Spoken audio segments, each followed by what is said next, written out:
There you go. Hi everybody, how you doing? Happy Monday. It's start of a new week and we are crazy busy, which is amazing. We're always busy, but we had a Chanda show yesterday, so at 11 o'clock. I don't know if any of you tuned in. If you did, thank you very much. And yes, so we're dealing with all the orders this morning, along with I'll get my words out, a lot of orders through our own website. And oh yeah, just craziness. So yeah, Sarah and I are absolutely flat out again today. How was your Sundays? Any nice stuff going on Sunday? What were you all up to? I worked solidly the whole day. I didn't get. We haven't had a chance to breathe. It's so ridiculously busy. So yeah, we're getting there slowly but surely. Fab. So what are we going to do? A couple of things before we get started. Who's there first, Drew? We've got Kate, we've got Marilyn, we've got Anne, Fab. Catherine, Sean, and Lovely. Marion. Oh, I went all a bit wonky then, didn't it? Fab. Hi guys, thanks for joining us. Do let me know what you got up to yesterday. Anything different? I like to hear your news. So, a couple of things. We launched another raffle yesterday, thinking, oh, it's Sunday. Not many people will be on Facebook. Oh, yeah, it went crazy. There's only 10 spaces left on the next raffle, okay? As with the last two, it's a £200 prize, £5 an entry. They're all on the website. You can't ring up and book a one. You have to do it through the website. But there's only 10 spaces left. So if you want to have another go at the raffle, it's names this time, boys and girls names this time. So you have a little go on the website, because I imagine I'm going to be pulling that again this week at some point with only 10 left. So yeah, they're selling fast. Hopefully you saw Sean put up a post on the weekend as well about what's coming up this week. So we've got I'm going to do the tulip block today and a applique block. We're having a bit of a applique theme this week. So we've got an applique block this week. Tomorrow we're going to do, in the crochet bit, we're going to do some hearts and flowers. I'm going to show you how to do some really nice little sort of bits with those. Wednesday we've got block of the week, and I can't for the life of me, I'll have to have a little look in a moment. Thursday Sarah's on, and she's going to be making a chair caddy, which is really cool. I saw the prototype this morning, that was really good. Friday, I'm going to be doing some needle turn applique. So if you don't necessarily want to use Bondaweb and sort of blanket or machine blanket stitch or hand blanket stitch, I'm going to show you how to do needle turn applique on Friday.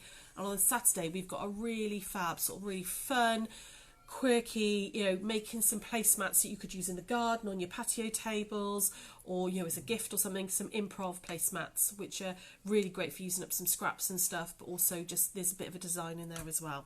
So that's what's coming up this week, as well as we're still on the phone if you want stuff, and we're still taking website orders. So I've got a massive pile of quilts to do as well, which isn't fun because my back is still really bad. I thought it was getting better, but I woke up this morning, it's horrendous, which doesn't help when you're busy. Sean said block of the week is snail log cabin. Oh yes, the snail log cabin. Thanks, Sean. Yes, so it's a version of a log cabin, but it looks almost like a snail shell. It's really funky. So we're going to do that on Wednesday. Thanks, Sean. But today, any other comments there before we get started? Anybody? Just everyone say hi. Saying hi. Yeah. Hi, guys. So we're going to do a block. Okay. So I've done 3 parts of it. I'm going to show you on the 4th part how we do it. Okay. So I've drawn a little template for you. Did this yesterday and made it all nice and neat for you. Drawn a little applique template. This will be available on the website to order as usual with all the others, so it'll be £2 and you'll get the applique template. Okay, but I'll pop that on this afternoon. As soon as this is over, it'll be live. So I thought I'd show you how to use, because some of you will have used Bondaweb lots before, but I thought I'd show you how to do Bondaweb and how to applique. I know we've done a little bit of it before, but I thought we've done a lot of pieced blocks, so let's do some applique. Okay, so this is what we're going to do. Now I've got steps ready. So Bondaweb is it's a fusible adhesive. Okay, it's basically a glue, and it's a very thin sheet of glue inside, sort of fused onto a paper, so that you can draw on it, cut out your shapes, and then you can peel the paper off and stick your fabrics down. Okay, a lot of you will have used it previously, but I thought there's lots of newbies coming on as well, so it's worth going through some other bits. Okay. And so I've used Bondweb before. You've used Bondweb, have you? What have you used it for? I can't remember what I did with it, but I did my art course. When you were doing your art class, you used it. Yeah, it can be used for all sorts of different things, but it's brilliant for applique. Okay, so on your little template here, okay, so I've labelled them all out, and there's 6 pieces to each tulip. So what you want to do is just trace out, and I'm just going to do one because I've already done this. Just trace out using a pencil. So the Bondweb, you've got a smooth side, which is the paper side, and you've got a rough side. Oh, sorry, I've got hiccups. I've just had a cup of tea, I've got hiccups. And the rough side's the glue side. So you want to go glue side down, okay, and just trace out, just with a pencil, that one of those shapes, all your shapes, okay? And obviously, if you're going to do this design, you need 4 tulips. So you're going to need 4 of each bit. Right. I would label it as well. It's handy to just know what number that one is, so that when you've cut out all your pieces, you've got an idea of how they all go together. Okay, so label that one out.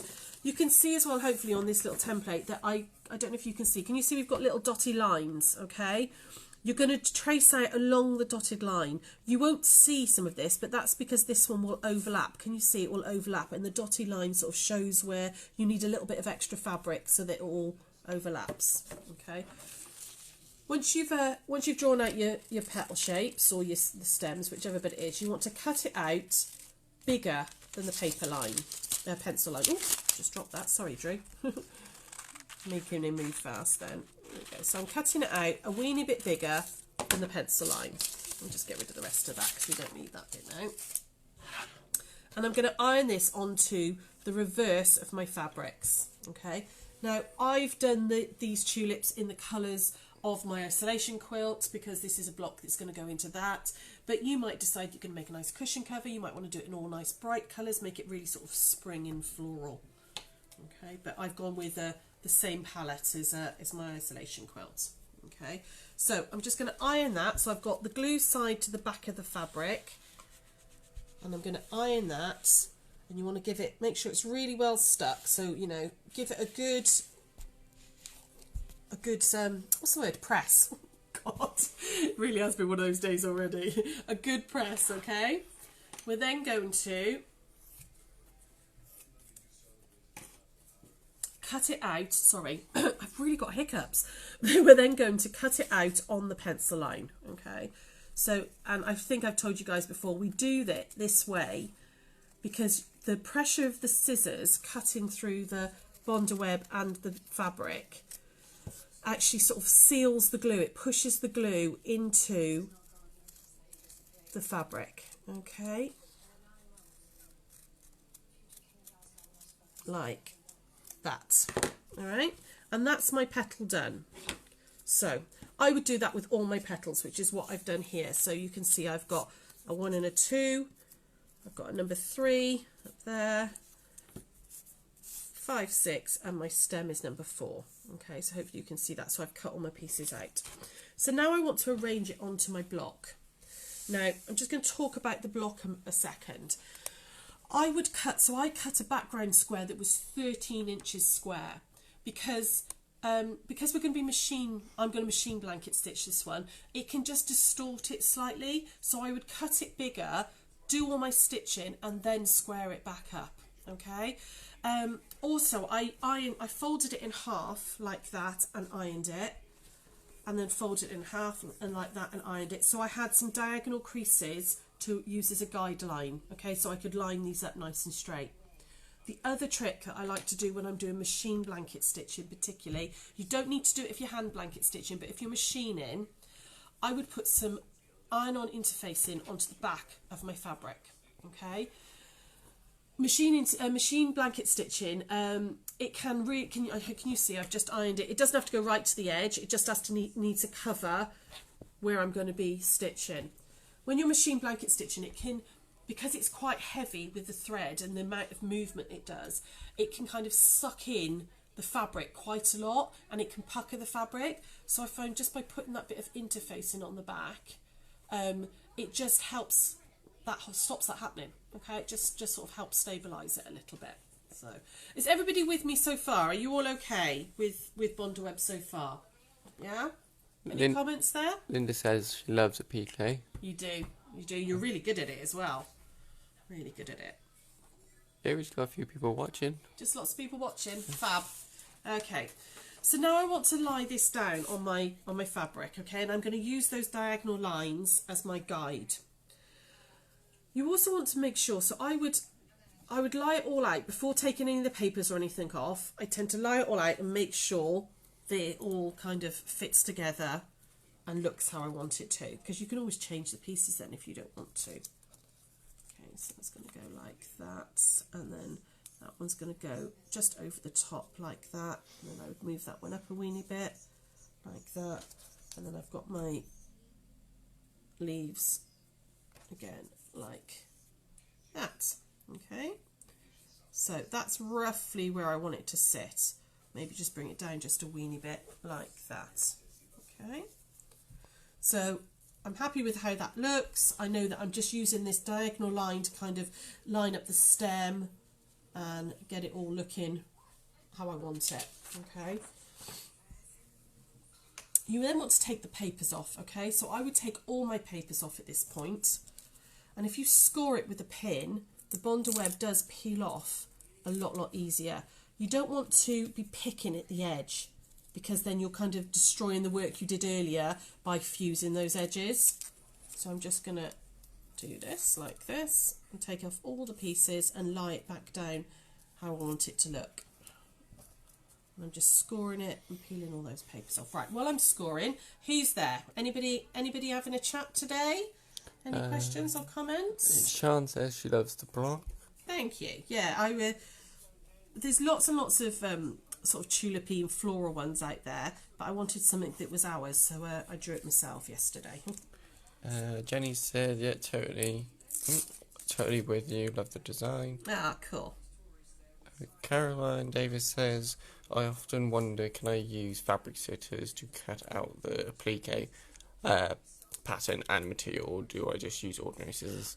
I use my fabric scissors, lovely. The paper, I know they say you shouldn't use fabric scissors on paper, but the Bondaweb paper is so thin and the glue's so thin, I've never had a problem with it. I've never found that it dulled my scissors or anything. I just use my fabric scissors. It's never been a problem. I mean, if you're really worried about it, use some paper scissors and then go back to your fabric, but I've never found it a problem, hun. Okay, so I'm just going to lie this back out like that. Okay, and get it all as I want it. And I would do this on your ironing board, okay, so you haven't got to move it, which I've just realised I've not done. So I'm going to have to just very carefully move this again. So if you do this on your ironing board, you then don't have to try and move it all to get it all lined back up. And can you see how they're just overlapping a little bit? And that's where those, oh, I see, I've moved it now. Where all those dotted lines come into play. It just means they're sitting behind another shape. Let's just get all that back into place like that. All right. Once it's in place, you want to iron it down. Now remember that there's glue on the back of there, so be careful, and I would just press, don't iron, so that nothing moves. Okay. Give that a good press, just to iron it all down like that. There we go. Okay, and I quite liked actually the fact that, you know, you get those lovely stripy tulips, the ones that have got the lines going up them.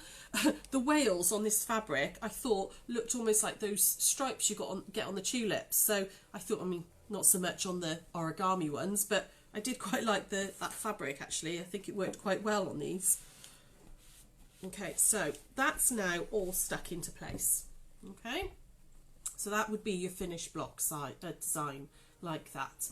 You could add some extra leaves in if you wanted to, but I don't think it necessarily needs them. You can now hand blanket stitch this if you want to. That's absolutely fine. Or you could just straight stitch all the way round, okay, which gives you more of a raw edge applique. Or you could machine blanket stitch them. You could add some decorative stitches in as well if you want.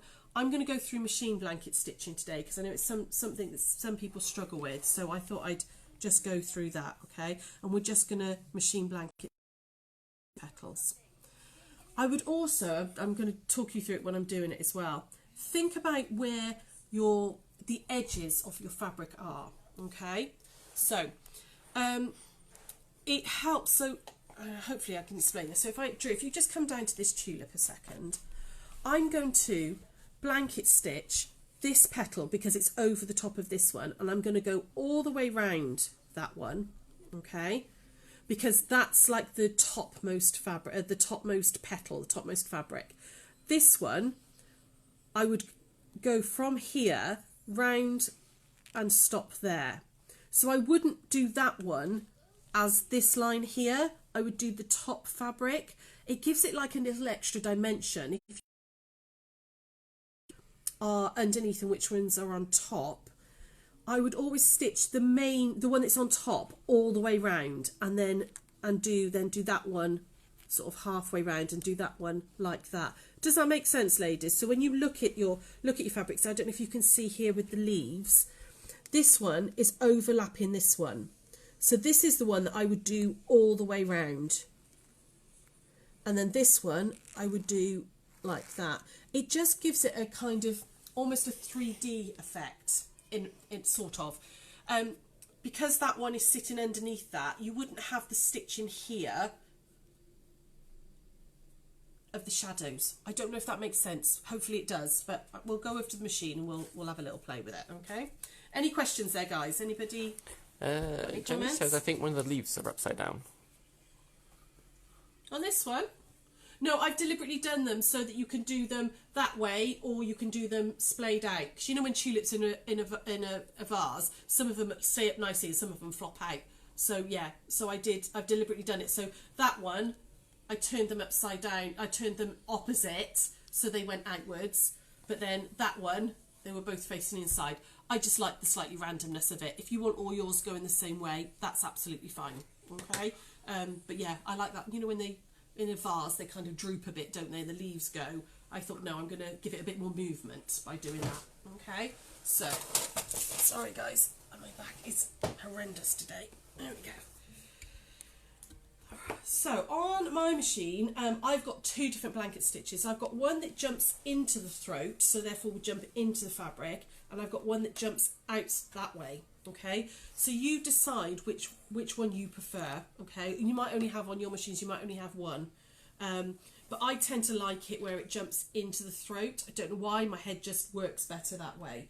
So that's number on my machines, number 29. It'll be different on your machines. It's different on every machine. Okay, and also I would have a little practice on your machines before you go into this, and learn the rhythm of the blanket stitch on your particular machine.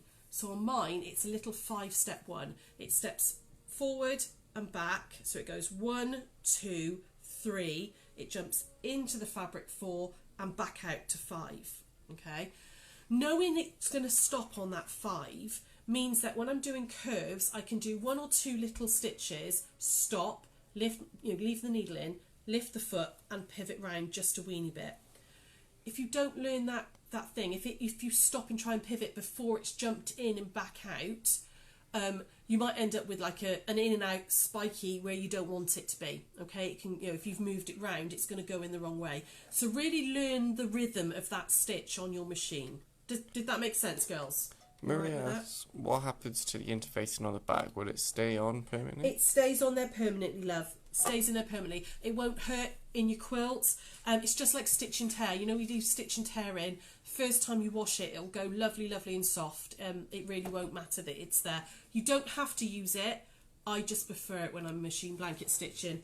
I just find I don't get as many puckers or anything with it. Okay, so make sure you haven't got your 1/4 inch needle on. Make sure you've got your normal foot on as well, the right foot for this stitch. Okay, and I'm going to go for it. So I'm going to slow it down so hopefully you can see this. So mine does so it goes forward, back, forward, jump. Oh no, I've got it on the wrong. Right, excuse me, ladies, wrong one. Where is it? I've got it on the wrong stitch. Where is it gone? See, this is what happens when you change machines. Oh, there it is. It's 15. Hang on. Okay, we'll just get rid of that a second. Didn't think that was working right then. I was thinking, what's going on then? So that was a blanket stitch, but it was like a double blanket, and I don't like it. It's too bulky on the. It does a lot bigger on the straight bit. It does a lot bigger. So I want number 19 on this one. Oh, I don't. I want number 15. Sorry, girls. It's because I swapped between machines yesterday and this one, and my brain's all gone skew-f. There we go. Right, okay, that should be the right one now. Okay, so that jumps that way. That one jumps that way. So I'm going to start down here, like that, right on the edge of the fabric. And all I'm going to do is concentrate on keeping the needle right on the very, very edge of the fabric. Okay, hopefully I've got the right... There we go, right stitch now.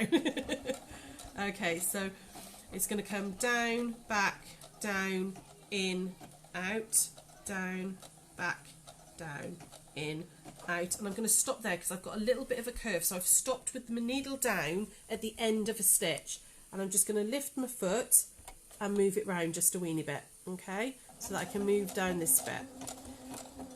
And if you've got curvy pieces, you really do want to think about those.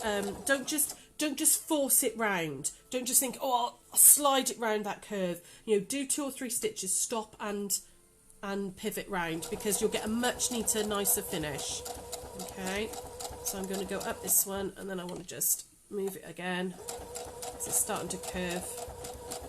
Okay, while what I want to do is show you how to do a tight corner. So I'm just going to keep going up here until I get to the corner. So any comments or anything there, Drew? Anybody talking? Christine said thank you for the refill on the, I don't even pronounce it, Aurifil? Aurifil. Ah, right, cool. No more corkscrewing. Brilliant, brilliant. I'm glad that's happening. That's all sorted for you, hun. Fab. Okay. Anybody else? Any questions there? Andy Griffith said corkscrewing, question mark. Oh, her thread was unravelling and a corkscrew in the wrong way, but we noticed on the masterclass there was something she was doing, and it's all sorted now. Yeah. So so obviously you've got a twist on threads, and some brands twist slightly different to others. So the corkscrew, it was untwisted, and you know when you do that and it goes like that. Well, that makes sense. It was doing that. So that's what we mean by corkscrewing. I knew what Christine meant. Okay. Right, I'm just getting to that top point. Okay, so I want to stop at the end of the stitch. So that's like step 5 of my stitch. And I'm going to turn it just a weeny bit, and I'm going to take one small stitch, just one, because I want to get round that top curve and stop there and turn it again. Just lifting the foot. If you've got an open toe foot, which I should have thought to put on, that would have been a lot better at this point. And I'm just round that tight point, okay, because you don't want to go too far into your background fabric. There we go. Okay, and I'm round that corner. So I'll just go down this a little bit, and I'll show you what that looks like. I'm not sure it's overly neat. I should have put my other foot on so I could see what I was doing. Okay, but like I was saying, you don't have to blanket stitch these. You could just straight stitch them. You could free motion them. You know, we had to go at free motion the other day. You could have a little go at free motioning. There we go. I'm just gonna just go that far, okay? So hopefully you can see. And I've used a cream because I wanted it to match in. Can you see, by going really slowly and just doing one stitch at a time, I've got a nice neat, it's right up against the edge of the fabric, and I've got a really nice neat little stitch around that tight point, okay? Because it's quite easy to do long straight pieces, but doing the tight points, you really want to go nice and slowly. Most machines as well, you can reduce how far it jumps into the fabric. So if you reduce the width, okay, so your stitch length on your machine is how far apart each of these are. So like this way. So if I'm stitching down, if I increase my stitch length, they would be further apart. Okay. The width on the blanket stitch is how deep it goes into the fabric. Okay, so when you're doing these little tiny skinny bits like here, you might want to think about reducing the width and just doing a smaller one round, because you don't want it to be jumping all the way that way and then all the way, otherwise you just end up with a massive thread. Does that make sense about your stitch length and your width, girls, with your machine blanket stitch? Do shout if you want me to go through that again. But yeah, your stitch is how far apart they are. The length, stitch length is how far apart they are. The width dictates how far it jumps. Okay. Any other questions or anything there, guys? Suzanne says, I don't think that you have blanket stitch. I use zigzag stitch instead. On your Janome, you've definitely got a blanket stitch, honey. On your good Janome, there's definitely one on there.